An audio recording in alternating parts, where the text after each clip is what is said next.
Mari kita ambil masa untuk mempelajari firman Tuhan dengan khutbah yang bertajuk Firman yang ditanam dalam roh kita, Perjanjian Baru. Adakah Anda suka ikan salmon? Bagaimana burung merpati?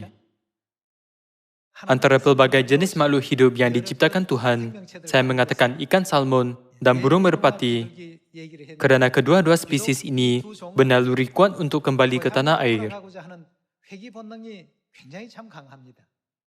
Apakah yang membuatkan spesies ini mempunyai naluri seperti ini? Dalam mereka, Tuhan menanamkan sesuatu agar mereka berfikir, aku mesti pulang ke tanah air.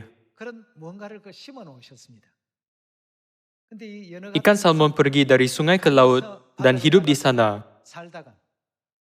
Sebelum mati, ia pulang ke tempat lahir untuk bertelur dan mati di sana. Anda mungkin pernah belajar melalui pelbagai jenis media, wayang dan penerbitan.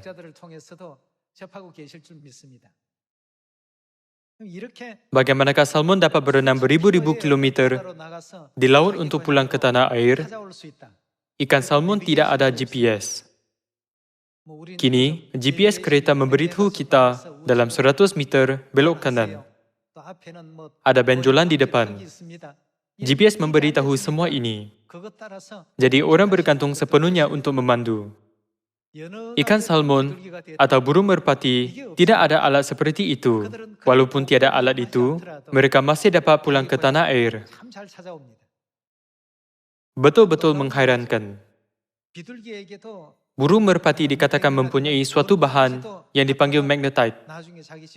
Tertanam di dalam otak untuk burung ini terbang beratus-ratus batu jauhnya ke tanah air. Jadi walaupun pada hari mendung atau tengah malam yang gelap, burung merpati dapat menjumpai sarang sendiri dengan tepat. Tuhan menanamkan naluri seperti itu dalam mereka. Tidak kira berapa jauh mereka pergi dan berapa tahun hidup seperti orang asing, mereka pasti pulang ke tanah air sebelum mati. Melihat fenomena yang mengejutkan ini, kita mungkin berfikir, adakah Tuhan menanamkan sesuatu dalam kita untuk kita mencari dan kembali ke tanah air roh kita? Pernahkah kalian memikirkannya? Tuhan berjanji akan menanamkan sesuatu yang ajaib dalam hati umatnya. Hari ini, mari kita lihat baik-baik dan berfikir, disebabkan inilah kita dapat mempunyai iman dan minda seperti itu. Kita dapat mengenal Tuhan Bapa, Tuhan Ibu, dan tanah air kita, syurga.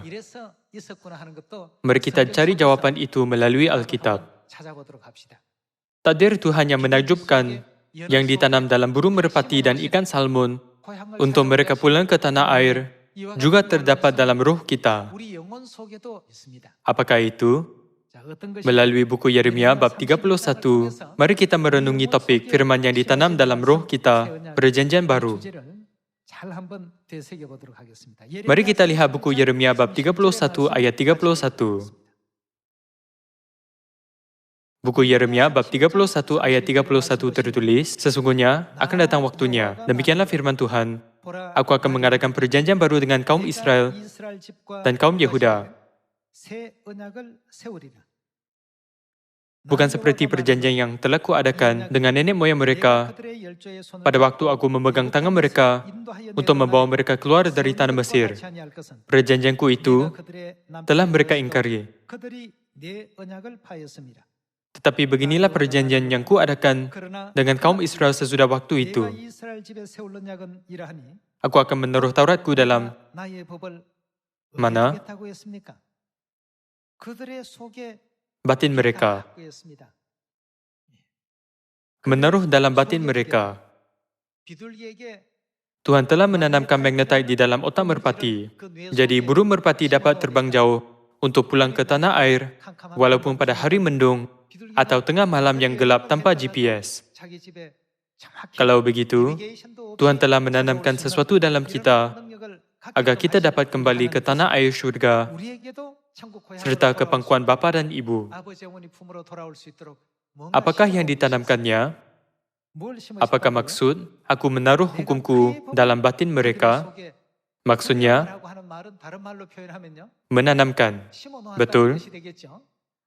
Aku akan menaruh Tauratku dalam batin mereka dan menuliskannya dalam hati mereka. Maka aku akan menjadi Tuhan mereka dan mereka akan menjadi umatku. Orang yang tiada hukum Tuhan dalam mereka tidak dapat jumpa jalan itu. Mereka tidak dapat jumpa jalan ke syurga. Suara Bapa dan Ibu Syurgawi tiada kesan dalam mereka. Jika magnetite itu dikeluarkan dari otak burung merpati, ia tidak dapat mencari rumahnya walau ditinggalkan 10 meter jauh pun. Namun, Tuhan menanamkan benda misteri itu di dalam otak burung merpati agar ia dapat terbang ke tanah air tidak kira berapa jauh pun. Walaupun ikan salmon bertahun-tahun di dalam laut, ia kembali ke tanah air apabila ia hampir mati, bertelur dan mati di sana. Ada sesuatu yang ditanamkan Tuhan di dalam ikan salmon. Jadi, apakah yang ditanamkan Tuhan dalam umatnya? Aku menaruh hukumku dalam batin mereka, katanya. Orang di dunia tidak menyambut hari Sabat dan Paskah, tetapi Krismas. Hati mereka tidak berasa kurang selesa atau cemas. Kenapa begitu? Ini karena mereka tidak ada hukum Tuhan dalam mereka. Tetapi Tuhan menanamkannya dalam kita. Kerana perbezaan ini, Tuhan berkata, dan kalau sekiranya dalam hal itu mereka ingat akan tanah asal yang telah mereka tinggalkan, maka mereka cukup mempunyai kesempatan untuk pulang ke situ. Tetapi sekarang mereka merindukan tanah air yang lebih baik, yaitu satu tanah air syurgawi. Tuhan mengajarkan syurga sehingga ia mendesak kita untuk kembali ke sana. Orang yang ada hukum Tuhan, dalam hati mereka akan bertindak balas. Firman Tuhan akan berkesan dalam mereka dan roh mereka akan diberangsangkan. Walaupun orang mendengar berita yang sama tentang hari Sabat, Paskah dan Tuhan Ibu, ada yang mempunyai respons yang mendalam, ada kurang respons, dan ada pula sama sekali tiada tindak balas. Apabila Yesus datang ke bumi ini pada 2000 tahun dahulu, Dia berkata, Aku datang ke bumi ini untuk mencari dan menyelamatkan orang yang hilang dari syurga. Bukan? Ada orang tertentu yang akan bertindak balas terhadap suara Tuhan. Apakah yang ditanam dalam mereka? Hukum Tuhan. Apakah jenis hukum itu? Hukum yang disebut Perjanjian Baru. Kalau begitu, mari kita lihat Bapa Tuhan mengukirkan hukum perjanjian baru dalam membuka buku Matius bab 13.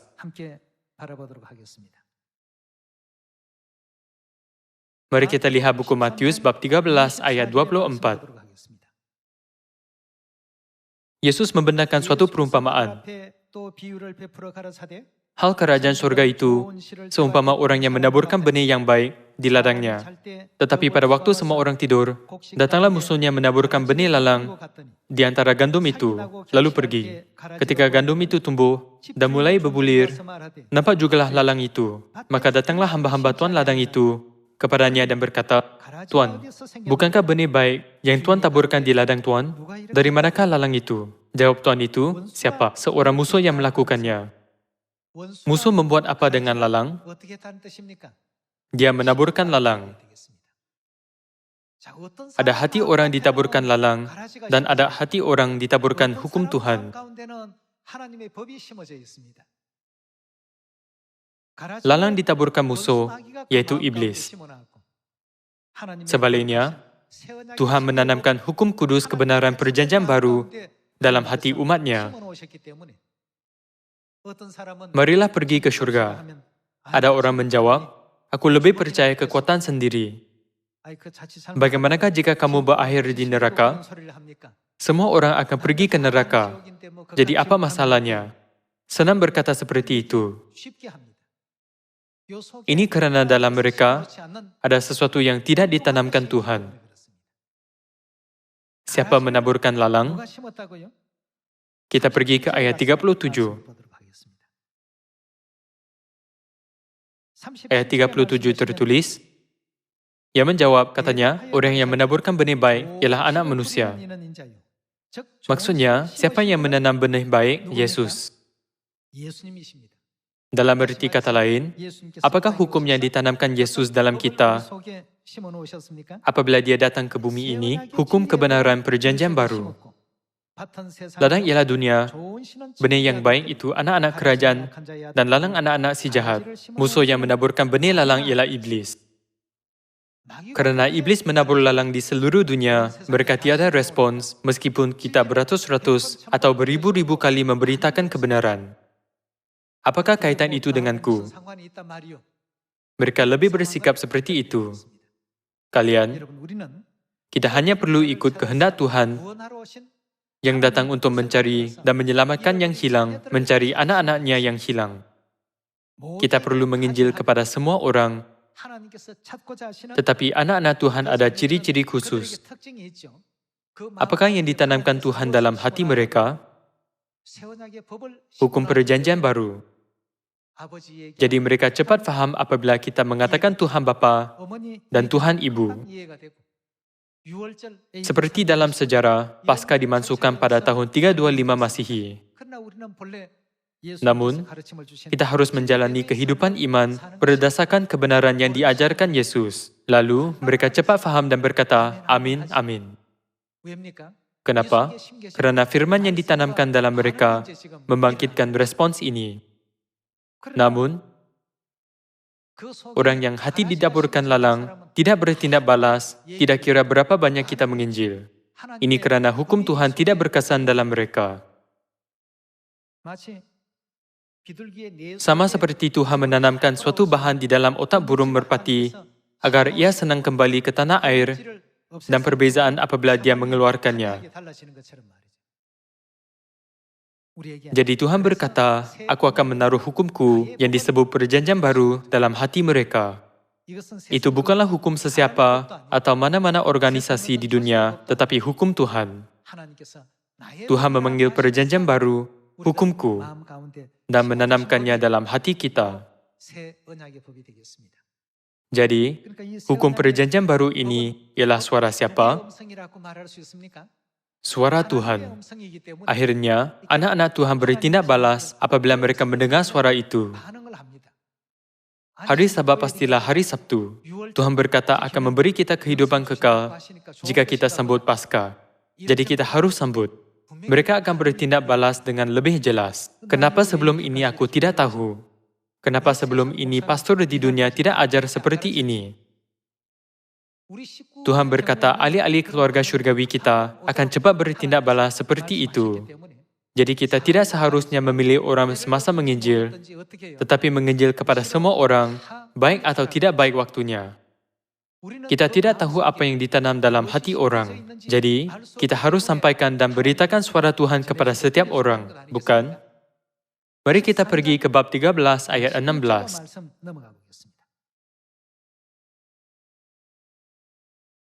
Bab 13 ayat 16 tertulis, tetapi berbahagialah matamu karena apa? Melihat, dan telingamu karena mendengar. Kita dapat melihat dengan mata dan mendengar dengan telinga. Kadangkala, kita berfikir bahawa Tuhan datang ke bumi ini agar kita mendengar suaranya. Jadi kita mengingati ajarannya dengan ingatan yang baik dan mengikutinya sampai sekarang. Itu tidak benar. Walaupun Tuhan datang ke bumi ini dan mengurniakan ajarannya kepada manusia, ada orang bertindak balas dan ada orang tidak. Jika semua orang bertindak balas selepas mendengar, tempat ini sekarang akan penuh sehingga tiada tempat kosong. Dalam ayat ini, Yesus berkata, berbahagialah matamu kerana melihat dan telingamu kerana mendengar. Orang lain tidak dapat melihat walaupun ditunjukkan dan tidak mendengar walaupun diperdengarkan. Betul-betul menakjubkan. Jadi kita harus selalu beri kesyukuran, penghormatan dan kemuliaan kepada Bapa dan Ibu kerana membuat kita menyedari ketetapan, peraturan dan hukum kudus perjanjian baru Tuhan, bukan? Ayat 10. Maka datanglah murid-muridnya dan bertanya kepadanya, "Mengapa engkau berkata-kata kepada mereka dalam perumpamaan?" Jawab Yesus, "Kepadamu, bagaimana? Diberi karunia untuk mengetahui rahasia kerajaan surga, tetapi kepada mereka tidak. Kandungan yang sama ditunjukkan, tetapi pengetahuan itu diberikan kepada kita, bukan kepada mereka. Jika magnetite dikeluarkan dari burung merpati, ia tidak akan dapat cari jalan pulang. Kerana Tuhan meletakkan magnetite di dalam, mereka dapat mencari rumah setepatnya. Kita juga, agar kita dapat kembali ke tanah air rohani, apakah yang dibuat oleh Tuhan? Tuhan berkata akan menaruh hukum perjanjian baru dalam kita. Tuhan menaruh hukum perjanjian baru dalam kita yang seperti magnetite. Jadi telinga, mata, dan hati kita dapat bertindak balas terhadap suara Bapa dan Ibu Syurgawi apabila mereka bersuara. Mari kita lihat buku Yohanes bab 10 ayat 25. Yesus menjawab mereka, "Aku telah mengatakannya kepada kamu, tetapi kamu tidak percaya." Tuhan sendiri datang ke bumi ini untuk mengisytiharkan kebenaran, mengajarkan surga, dan membimbing kita menurut ajaran kebenaran. Namun, mereka buat apa? Mereka tidak percaya. Dalam mereka tiada apa. Orang yang tidak ditanamkan hukum perjanjian baru Tuhan tidak dapat menerima bagaimanapun. Ayat 25, "Pekerjaan-pekerjaan yang kulakukan dalam nama Bapa-Ku, itulah yang memberikan kesaksian tentang Aku. Tetapi kamu tidak percaya, kerana kamu tidak termasuk domba-dombaku." Ayat 27, "Domba-dombaku bagaimana? Domba-dombaku mendengarkan suaraku, dan Aku mengenal mereka, dan mereka mengikut Aku. Dan Aku memberikan hidup yang kekal kepada mereka, dan mereka pasti tidak akan binasa sampai selama-lamanya, dan seorang pun tidak akan merebut mereka dari tanganku. Bapa-Ku yang memberikan mereka kepadaku lebih besar daripada siapapun, dan seorang pun tidak dapat merebut mereka dari tangan Bapa. Aku dan Bapa adalah satu. Kamu bukan domba-dombaku, jadi kamu tidak mendengar, tidak kira berapa kali Aku mengatakan kebenaran. Mata, telinga, dan hatimu tertutup. Kerana mereka tiada apa? Ini kerana hukum perjanjian baru tidak ada dalam mereka. Jadi, apakah sebab kita dapat berada di sini pada hari ini? Mengapakah Yesus berkata kita diberkati? Apakah yang membawa kita ke Sion? Dalam kita ada hukum kebenaran perjanjian baru. Hukum Tuhan, perjanjian baru yang ditaruh oleh Tuhan dalam kita, membuatkan kita bertindak balas terhadap firman-Nya yang suci dan membawa kita ke Sion. Tuhan membuka mata, telinga, dan hati kita agar kita bertindak balas. Tuhan sudah pun menciptakan perkara seperti itu.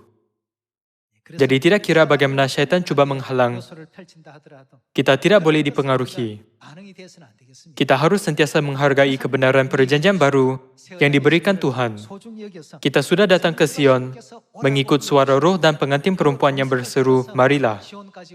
Jadi, kita harus ambil bahagian dalam kemuliaan keselamatan yang dikurniakan Bapa dan Ibu di Sion. Mari kita lihat buku Yesaya, bab 29 ayat 9, tentang apa yang dikatakan Yesus dan para nabi kepada orang yang tiada hukum perjanjian baru dalam mereka. Buku Yesaya, bab 29 ayat 9 tertulis,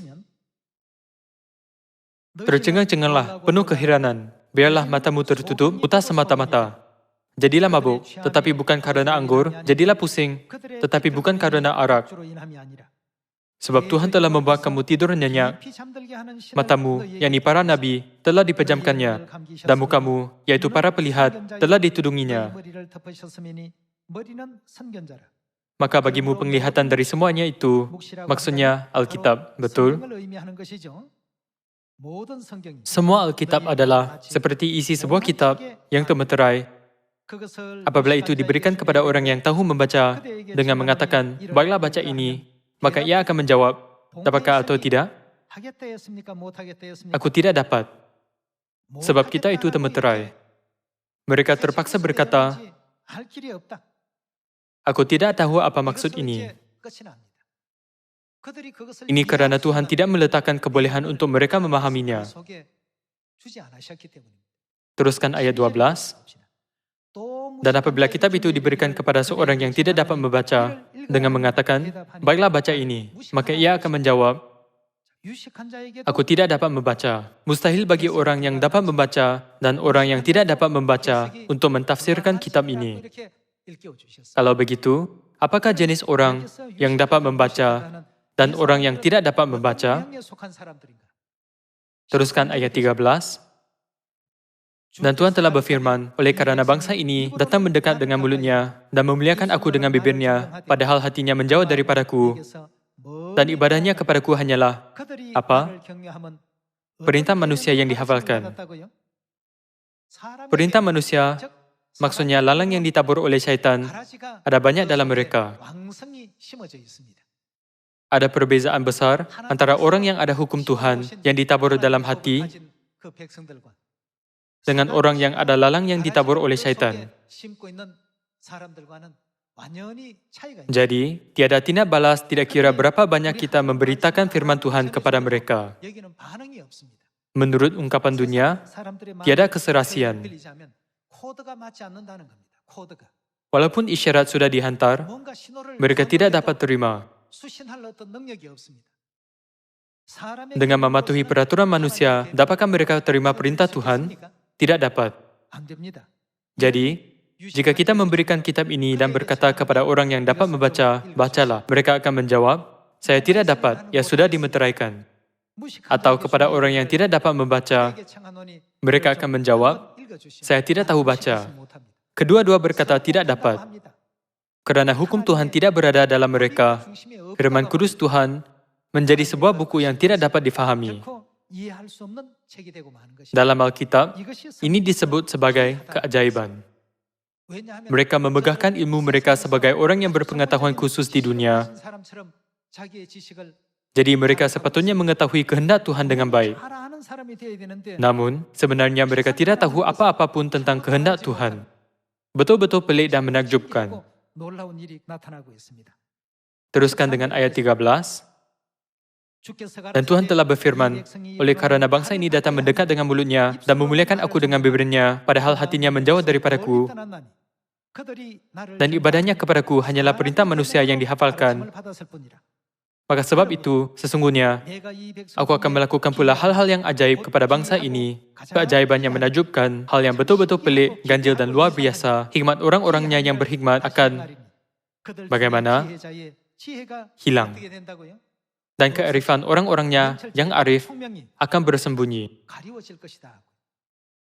Ada orang mungkin berfikir, orang itu kelihatan sangat bijak, berilmu, dan dapat bercakap beberapa bahasa asing. Jadi, dia akan dapat menganalisis Alkitab dengan baik dan teliti. Namun, Tuhan berkata bahwa hikmat orang yang berhikmat akan hilang, dan kearifan orang yang arif akan tersembunyi. Karena mereka tiada apa? Tiada hukum Tuhan. Tuhan berkata, aku menaruh hukumku dalam mereka. Aku akan menjadi Tuhan mereka, dan mereka akan menjadi umatku. Jadi betapa diberkatinya kita berada di tempat ini pada hari ini. Karena Tuhan telah memberkati dan membimbing kita, kita dapat berada di sini pada hari ini.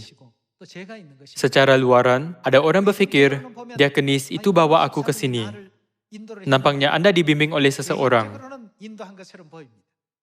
Namun, apabila mereka menyampaikan suara bapa dan ibu kepada kita, hukum Tuhan dalam kita bertindak balas. Dalam arti kata lain, ada keserasian. Jadi kita dapat berkata, saya faham dengan jelas. Begini barulah betul-betul kehidupan iman. Kita dapat cepat menepuk kaki dan berkata, aku dah ditipu selama 30 tahun. Aku sambut ibadah hari Ahad dan Krismas. Banyak kali berdoa di depan salib, seakan-akan ia ada kuasa misteri. Apakah yang terjadi apabila hukum Tuhan yang berada dalam kita mulai bertindak balas? Kita dapat memahami semuanya. kita dapat menyadari, selama ini aku fikir bahawa aku melayani Tuhan dengan betul. Tetapi sebenarnya aku menyembah Dewa Matahari yang paling dibenci Tuhan. Alkitab berkata bahawa pemahaman seperti itu ditanamkan dalam umat Tuhan. Memandangkan ia diukir dan ditanamkan dalam hati kita, kita cepat dapat memahami hari Sabat dan Paskah. Mata, telinga, dan hati kita dibuka. Namun, tidak kira betapa bijak dan cerdiknya seseorang, jika peraturan manusia berakar dalam hati mereka, mereka tidak akan bertindak balas terhadap hukum benar Tuhan dalam Alkitab. Air kehidupan yang mengalir dari bait suci akan menjadi sungai besar dan mengalir ke dalam laut, menjadikan air asin itu tawar. Kemana sahaja sungai itu mengalir, semuanya akan hidup. Antaranya, ada makhluk yang tidak dapat menjadi tawar. Rawa-rawa dan paya-paya tidak menjadi tawar. Meskipun air kehidupan mengalir kepadanya, itu adalah sia-sia.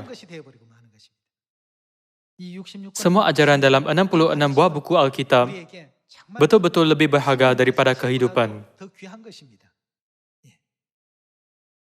Melalui ajaran-ajaran ini, Bapa dan Ibu memberi kita deria serta pengertian agar kita dapat kembali ke syurga yang kekal. Bukan? Saintis belum menemui rahsia sebenar mengapa ikan salmon kembali ke tanah air mereka. Di Amerika Syarikat, ada sebuah universiti menjalankan eksperimen terhadap ikan salmon di Kanada. Bukankah bumi ada medan magnet? Ada kutub utara dan kutub selatan. Selepas banyak kali eksperimen, mereka mendapati bahawa ikan ini mencari jalan pulang melalui kutub-kutub itu. Jika Tuhan tidak membenarkan ikan salmon kebolehan seperti itu dalamnya, ia sampai mati pun tidak akan dapat kembali ke tanah air sebaik sahaja ia keluar ke laut. Namun, apabila tiba masanya untuk bertelur, ia akan kembali ke tanah air, bertelur dan mati di sana. Perkara ini diulang-ulang. Tuhan memberi ikan salmon sesuatu yang menakjubkan. Jika kita melihat kanak-kanak, mereka susah mencari jalan pulang. Mereka tiada kebolehan yang luar biasa itu, seperti ikan salmon. Mereka hanya tahu berjalan terus ke depan apabila keluar dari rumah dan tidak tahu pulang. Tuhan menanamkan sesuatu di dalam merpati dan ikan salmon seperti itu agar mereka berkebolehan untuk pulang ke tanah air. Apakah yang dimasukkan Tuhan dalam kita agar kita bertekad untuk pulang ke tanah air syurgawi yang kekal? Tuhan berkata, "Aku akan menaruh hukumku dalam hati mereka. Jadi anak-anakku pasti akan sahut setiap kali aku bersuara." Maksudnya anak-anak Tuhan akan faham. Jadi Yesus berkata, "Berbahagialah matamu kerana melihat, telingamu kerana mendengar, dan hatimu kerana mengerti." Kepada orang lain, ia berkata, "Sekalipun melihat, mereka tidak menanggap. Sekalipun mendengar, mereka tidak mengerti." Janganlah kita hilang hukum kebenaran kehidupan yang diberikan, agar kita dapat menikmati kehidupan kekal dan berkat apabila kita memasuki syurga. Kerana ada janji seperti itu dalam kebenaran, kita harus berbangga terhadap kebenaran kita. Betapa diberkatinya kita, kerana Tuhan telah mengukirkannya dalam kita. Kita boleh berkata bahawa kita diklasifikasikan sebagai orang yang diberkati besar. Berharap bahawa semua orang akan menerima lebih banyak berkat dan rahmat apabila kita kembali ke syurga yang kekal. Saya tamatkan khutbah. Sekian, terima kasih.